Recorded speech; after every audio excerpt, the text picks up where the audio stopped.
अस्सलामुअलैकुम दोस्तों, क्या हाल है? सब खैरियत है? ठीक ठाक। अच्छा जी, साड़ी नवी खेप तैयार हो गई है जी। और देखो,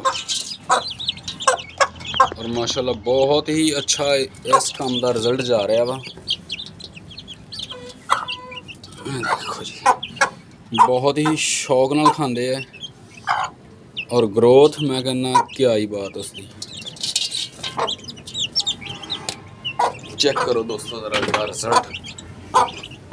अज एक चीज़ होर तुहाडे नाल भी शेयर करदा मैं। इथों खुद ही अंदाज़ा लगाना है। ये देखो जी, यह डेट है, ये 27/7/2023 1:20। इस टाइम ते असी ऐसे खुडे दे विच मुर्गी नूं आंडियां ते बिठाया सी और ये हिसाब ना माशाल्लाह मैं बच्चा भी चुक के तुहानूं चेक कराना जी। यह देखो जी,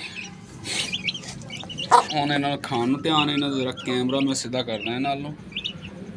ਆ ਜੀ, ਹਾਂ ਇਹ ग्रोथ है जी, ਇਹਨਾਂ ਦੀ ग्रोथ ਲੈਵਲ ਚੈੱਕ ਕਰੋ ਜ਼ਰਾ।